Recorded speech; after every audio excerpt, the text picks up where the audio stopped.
Today I am going to start chapter number 4, carbon and its compound of class 10th. It is very important chapter because the fundamental of organic compound depends on the carbon and its compound. In this chapter we study about the some organic product, some organic structures, bonding, formation of bond. Uh, okay. Now in in the last chapter we come to know many compounds of important to us. In the chapter we will study about the some important string compounds, their properties. Also we shall be learning about the carbon and elements which is of the immense significance to us in the both element form and the compound form. Okay. Now look at the item that come into the last column of the above, the table filled by the you and your teachers. अच्छा think made of the metal, जो भी metal से बनी चीज़ें उनका नाम लिखना है. Think made of the glass और अदर चीज़ें, पांच पांच चीज़ों का आप नाम लिखेंगे. तो फिर what would be the product of if a compound containing the carbon is burned. जब भी आप देखेंगे कि जिसमें भी कंपाउंड में कार्बन कंसिस्ट होगा उसमें जो स्मोक निकलेगा वो डार्क स्मोक निकलेगा, प्लस जो गैस इमिट निकलेगी वो कार्बन डाइऑक्साइड. फॉर एग्जांपल अगर हम देखें burning of coal, burning of paper, burning of boots, इनको कंबशन करने पर they produce the carbon dioxide with the smoke. इसमें भी आप अगर आगे पढ़ेंगे सेचूरेटेड और अनसेचूरेटेड. सेचूरेटेड कंपाउंड होते हैं, they don't produce the they don't produce the smoke but produce carbon dioxide. For example, LPG and CNG gases, they containing the carbon but saturated carbon, so they do not produce the smoke. They produce only heat and flame and carbon dioxide. Okay. For example, देखिए यहाँ दिया है the food, cloth, medicine, book are many things that you listed are based on their versatile element carbon. All the living structures are the carbon. The amount of the carbon present in the earth crust in the atmosphere is quite much. The earth crust has only a 0.02% of carbon in form of the mineral. जो हमारे earth crust है उसमें लगभग 0.02% ही carbon present होता है, और बाकी जो कार्बन होता है वो हमारे एटमॉस्फेयर में 0.03% होता है in form of carbon dioxide. आपको मालूम है carbon dioxide is very important gas for photosynthesis and it is very important gas for green house effect. Okay. Photosynthesis plant absorb the carbon dioxide and release the oxygen. So हम बोल सकते हैं जब तक plant carbon dioxide को absorb नहीं करेगा तब तक ऑक्सीजन को रिलीज नहीं करेगा. यानी कहीं ना कहीं कार्बन डाइऑक्साइड एटमॉस्फेरिकल टेम्परेचर को इकोनॉमिक को बैलेंस करने के काम आता है. अगर कार्बन डाइऑक्साइड नहीं होगी या कार्बन डाइऑक्साइड कम हो जाएगी तो एटमॉस्फेयर में इकोनॉमिक जो है हमारी बिगड़ जाएगी, एटमॉस्फेरिकल इकोनॉमिक जो है बिगड़ जाएगी. आगे देखें.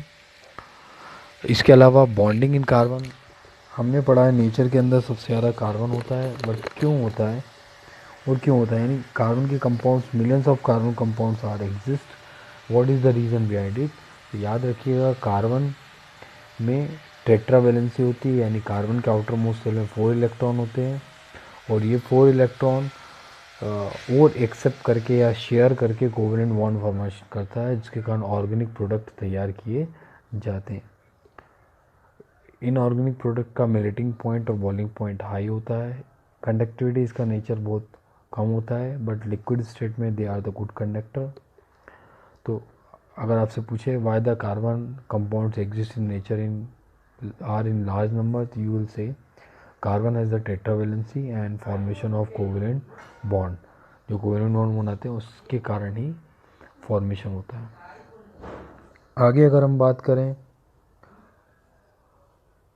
कोवेलेंट बॉन्ड, अच्छा कार्बन में 2 टाइप के बॉन्ड बनेंगे, सेचूरेटेड और अनसेचूरेटेड कार्बन बॉन्ड. इसका हम स्ट्रक्चर की स्टडी करेंगे. जो भी फ्रूट्स और वेजिटेबल खाए जाते हैं हमारे द्वारा उन सब में कार्बन प्रेजेंस होता है.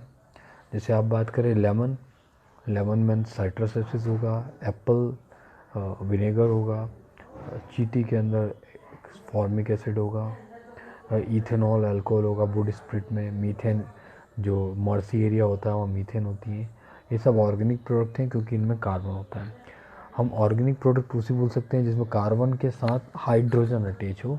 या हाइड्रोजन को रिप्लेस करके कंपाउंड बनाया जाएगा, उसको हम ऑर्गेनिक प्रोडक्ट कहेंगे। अदरवाइज इनऑर्गेनिक प्रोडक्ट में आएगा। जैसे हम बात करें कार्बन डाइऑक्साइड की, तो कार्बन डाइऑक्साइड एक इनऑर्गेनिक प्रोडक्ट है क्योंकि उसमें हाइड्रोजन अटैच नहीं होता है, ना ही हाइड्रोजन को रिप्लेस करके बनाया जाता है। हाँ, अगर CH4 है और उसको रिप्लेस करके अगर हम हाइड्रोजन लगाएं, हाइड्रोजन को रिप्लेस करके ऑक्सीजन लगाएं, तो वो जो कार्बन डाइऑक्साइड बनेगी वो हमारे पास ऑर्गेनिक कार्बन डाइऑक्साइड होगी। ठीक है। जिस भी हर एक कंपाउंड में कार्बन मिले लेकिन वो ऑर्गेनिक हो, ये कंपलसरी नहीं है। ऑर्गेनिक हम उसी को बोलेंगे जिसमें कार्बन और हाइड्रोजन बॉन्ड प्रेजेंट होता है।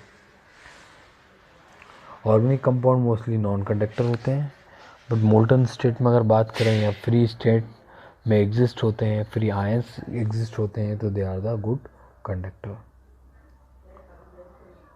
In the ninth class, we learnt about the combining capacity of various element, how it depends on the number of valence electron. हमने नाइन्थ क्लास में ये पढ़ा था कि हर एक कंपाउंड की एक कंबाइनिंग कैपेसिटी होती है। जैसे नाइट्रोजन के आउटर मोस्ट सेल में 5 इलेक्ट्रॉन होते हैं, तो वो 3 इलेक्ट्रॉन को गेन करता है और फॉर्मेशन करेगा, यानी नाइट्रोजन की कोवेलेंसी जो है वो -3 होती है। ऑक्सीजन के आउटर मोस्ट सेल में 6 इलेक्ट्रॉन होते हैं, 2 इलेक्ट्रॉनों की नीड होती है, यानी इसकी कोवेलेंसी की बात करें तो -2 होता है। कोवेलेंसी या वैलेंसी आर सेम, बट अब कंबाइंड फॉर्म में लेंगे तो उसे कोवेलेंसी कहना पड़ेगा। देखिए कुछ प्रॉपर्टी दी है। It could gain the properties of carbon. First ये याद रखेंगे कि पेपर में पूछा जाता है, why the carbon has the property to formation of covalent bond, because tetravalency, catenation. It could gain the 4 electron from the C4 anion, but it would be difficult for the nucleus with the 6 proton to hold on the 10 electron. That is 4 extra electron. Okay, it could lose 4 electron forming cation, but it would be require a large amount of energy to remove 4 electron, leaving behind the carbon cation with the 6 proton in its nucleus holding on just 2 electron. क्या होता है कि carbon के outer most shell में 4 electron होते हैं, जिसके कारण वो कोवेलेंसी उसकी 4 होती है, तो 4 इलेक्ट्रॉन शेयर करके जो बॉन्ड बनाते हैं that is very strong bond, और ये स्ट्रॉन्ग होने के कारण इसकी स्टेबिलिटी ज़्यादा अच्छी और ज़्यादा बेहतर होती है। जबकि दूसरा जो बॉन्ड होता है, कोवेलेंट बॉन्ड जो होता है, वो स्ट्रॉन्ग बॉन्ड होता है, उस कारण उसकी मेल्टिंग पॉइंट और बॉइलिंग पॉइंट बढ़ जाता है, क्योंकि इक्वल शेयरिंग के कारण बॉन्ड बनता है। कार्बन के आउटर मोस्ट सेल में 4 इलेक्ट्रॉन होते हैं, तो 4 इलेक्ट्रॉन का number of valence electron 4 and valency भी 4 रहेगी अकॉर्डिंग टू ऑक्टेट। ठीक है। Carbon try to attain a noble gas configuration NS2 NP6.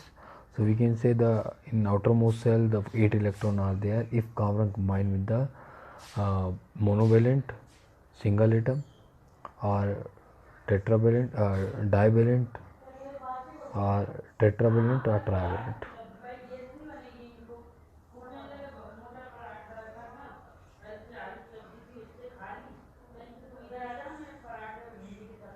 Hydrogen और हाइड्रोजन रिएक्ट करके हाइड्रोजन गैस बनाती है H2, hydrogen plus hydrogen gas बनाएगी H2। So one hydrogen donate the 1 electron, so it form a same bonding of covalent bond. देखिए hydrogen के outer most shell में 1 electron है, दूसरे हाइड्रोजन के आउटर मोस्ट सेल में भी 1 इलेक्ट्रॉन है। आपस में जब ये कंबाइन होंगे तो H2 बनाएंगे, सेम इलेक्ट्रॉन होने के कारण, सेम शेडिंग होने के कारण बनने वाला बॉन्ड स्ट्रॉन्ग होगा। हीलियम के अंदर कोई भी बॉन्ड फॉर्मेशन नहीं होता है, क्योंकि हीलियम के ऑलरेडी आउटर मोस्ट सेल में 2 इलेक्ट्रॉन होते हैं, लेस देन ऑक्टेट होता है, क्योंकि सबसे पहले वाले सेल में 2 इलेक्ट्रॉन चाहिए, सेकेंड में 8, तो ऑलरेडी 2 इलेक्ट्रॉन होने के कारण वो स्टेबल होता है। अगर हम बात करें ऑक्सीजन की कंबाइनिंग की, पेपर में क्वेश्चन पूछ लिया जाता है how does the nitrogen form, how does the oxygen form. So you will say, yeah, you can write like this: when in the outermost cell of nitrogen, 5 electrons there. The atomic number of nitrogen is 7. So 5 electron require 3 electron to complete the octet. So one nitrogen combined with the another nitrogen and sharing the 3 electron, formation of 3 bond to form 3 covalent bond. so it is a nitrogen molecule. Similarly, in the oxygen, now atomic number of oxygen is 8, outermost electron is 6, so it's require 2 electron. When the 2 electron combined with another oxygen with the 2 electron to form a 2 bond, and the molecule is like a O2. Okay, इसको मैं करना है अच्छे से, देखिए चले आगे। Next, carbon की अगर बात करें तो कार्बन के आउटर मोस्ट शेल में 4 इलेक्ट्रॉन रहते हैं। तो ये 4 मोनोवेलेंट हैं। मोनोवेलेंट मतलब जिनके आउटर मोस्ट शेल में केवल 1 इलेक्ट्रॉन उससे रिएक्शन करते हैं। तो देखिए कार्बन 4 हाइड्रोजन के साथ रिएक्शन करके CH4 का फॉर्मेशन कर रहा है। ओके, एलोट्रॉप ऑफ कार्बन की बात करें तो diamond and graphite are allotrope. अब आपसे पूछा जाता है what are the allotrope. Allotrope मतलब जो एक ही ऑब्जेक्ट हो और वो अलग अलग फॉर्म में मिले हमें, उसे एलोट्रॉप कहते हैं। जैसे अगर हम बात करें मिल्क की, तो मिल्क से हम घी भी बनाते हैं, कर्ड भी बनाते हैं, छाछ भी बनाते हैं। तो मिल्क जो है मेन प्रोडक्ट है, और वो बाकी जो बने वो उसके एलोट्रॉप हम कह सकते हैं नॉर्मली हम समझने में। उसी तरह डायमंड और ग्रेफाइट दोनों ही कार्बन से बने होते हैं, बट दोनों का नेचर अलग होता है, दोनों की स्टेट अलग होती है, दोनों की फिजिकल प्रॉपर्टी अलग होती है, बट केमिकल प्रॉपर्टी सेम रहेगी। तो allotrope are those compound they are having a different physical property but same chemical property. याद रखिए, डिफरेंट फिजिकल प्रॉपर्टी और सेम केमिकल प्रॉपर्टी अगर रखेगा तो उसे एलोट्रॉप कहेंगे। तो कार्बन में 2 एलोट्रॉप्स होते हैं, एक डायमंड और ग्रेफाइट। डायमंड जो होता है वो डायमंड और ग्रेफाइट, डायमंड जो है टेट्राहेड्रल स्ट्रक्चर होता है, क्लोज पैकिंग होती है, इस कारण ये स्ट्रॉन्ग होते हैं, रिफ्रैक्टिव इंडेक्स का हाई होता है। They are use to cut stone, glass and hard substance, hard object. It is also use to remove the stone of stomach, treatment of cancer diseases because of hardness and high refractive index. जबकि graphite की बात करें तो graphite is a very soft substance. दुनिया का सबसे soft substance graphite ही मानते हैं। इसकी पैकिंग हेक्सागोनल होती है और फ्री इलेक्ट्रॉन एग्जिस्ट होने के कारण, ये गुड कंडक्टर का रिप्रेजेंट करते हैं। या हम ये कह सकते हैं कि that is the best conductor of heat and exist in metal and non metallic state. Graphite में एक लेयर दूसरी ऊपर की लेयर के ऊपर स्लाइड करती है, जिसके कारण जो है ये स्लाइड होने के कारण ये स्मूथी होता है, और इसका यूज़ पेंट, ऑयल, ग्रीस बनाने के लिए भी किया जाता है। इसके अलावा ये कंबस्टेबल प्रॉपर्टी भी शो करता है, इसलिए मॉडर्न फ्यूल बनाने के काम भी ग्रेफाइट कर सकता है। लुब्रिकेंट फॉर्मेशन में भी ग्रेफाइट का यूज़ किया जाता है। स्ट्रक्चर याद करिएगा, ये पूछते हैं स्ट्रक्चर। बकमिंस्टर फुलरेंस, इसे C60 कहते हैं। देखिए बीच में आपको 2 डायग्राम दिख रहे हैं। सेंटर डायग्राम जो है पेंटागोनल यानी 5 डॉट से मिलके एक बना है, और अगला उसी के बगल में देखिए हेक्सागोनल। तो इसमें पेंटागोनल और हेक्सागोनल आपस में मिलकर स्ट्रक्चर बनाते हैं बकमिंस्टर फुलरेंस। कभी कभी पेपर पूछा जाता है write the name of 2 allotrope they are naturally occur of carbon, तो आप लिखेंगे डायमंड और graphite. Write the all allotrope of carbon, तो डायमंड, ग्रेफाइट एंड C60 यानी बकमिंस्टर फुलरेंस। अगर आपसे बोले आर्टिफिशियली एलोट्रॉप ऑफ कार्बन, तो आप केवल लिखेंगे बकमिंस्टर फुलरेंस। ओके, देखिए क्वेश्चन आ गया, what will be the element do dot structure of carbon dioxide which has the formula of CO2? What would be the electron dot structure of molecular sulfur dioxide made of the 8 element of sulfur? इसे मैं आपको करके बताता हूँ। देखिए structure of carbon, carbon का जो atomic number होता है वो 6 होता है। इसको हम फिल करें 2 and 4, ये इसका इलेक्ट्रॉनिक कॉन्फ़िगरेशन है। मैंने आपको बताया ना किस तरीके से इलेक्ट्रॉन फिल करते हैं, 2 8 8 18 18। तो आपने 2 और 8 भरे। अब इसको ऑक्टेट कंप्लीट करने के लिए 4 इलेक्ट्रॉन की ज़रूरत है। तो देखिए 1 2 3 4, ये 4 इलेक्ट्रॉन तो कार्बन के हो गए। अब एक इलेक्ट्रॉन हमने रखा हाइड्रोजन का, एक इधर, एक यहाँ रखा, इधर एक यहाँ रखा, इधर एक यहाँ रखा। देखिए तो ये पूरा फॉर्मेशन हो गया इसका, किसका, CH4 का। ओके, इसी तरह देखिए CO2 का फॉर्मेशन, कार्बन के आउटर मोस्ट शेल 1 2 3 4। देखिए एक ऑक्सीजन के आउटर मोस्ट शेल में 6 इलेक्ट्रॉन होते हैं, 1 2 3 4।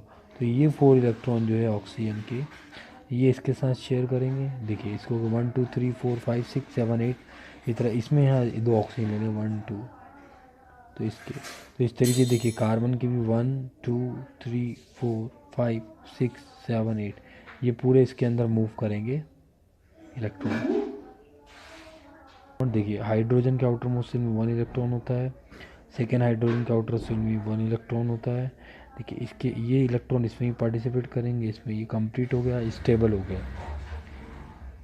इसका जो कॉन्फ़िगरेशन हो गया वो हीलियम के बराबर हो गया, यानी 2। अब ये ना तो रिएक्शन करेंगे ना तो ब्रेक करेंगे। इस तरह अगर हम बात करें ऑक्सीजन की, तो देखिए 1 2 3 4 5 6, इसी तरह ऑक्सीजन देखिए 1 2 3 4 5 6, ये 6 इलेक्ट्रॉन इधर हो गए, ये 6 इधर हो गए, टोटल देखेंगे तो 8 इलेक्ट्रॉन हो गए। 6 ऑक्सीजन के first oxygen, then second oxygen के 2, तो टोटल 8। इस तरह सेकेंड ऑक्सीजन के 6 हैं तो फर्स्ट ऑक्सीजन के 8 इलेक्ट्रॉन, टोटल फॉर्मेशन हो गया 8 ऑक्टेट का। नेक्स्ट अगर बात करें नाइट्रोजन की, तो कितने होते हैं 5, 1 2 3 4 5, इधर 1 2 3 4 5। यहाँ बॉन्ड फॉर्मेशन देखेंगे तो देखिए ये 3 बॉन्ड बने, लेकिन इसके इलेक्ट्रॉन भी 8 हो गए और दूसरे नाइट्रोजन के इलेक्ट्रॉन भी 8 होंगे। तो किसी भी एटम को स्टेबल होने के लिए अपने कॉन्फ़िगरेशन को नॉवेल के अकॉर्डिंग करना पड़ता है, प्लस आउटर मोस्ट शेल में 8 इलेक्ट्रॉनों की ज़रूरत होती है, तभी उसकी स्टेबिलिटी होगी। अब बात करें स्ट्रक्चर ऑफ सल्फ़र डाइऑक्साइड या सल्फ़र का, तो सल्फ़र के आउटर मोस्ट शेल में 4 इलेक्ट्रॉन होते हैं।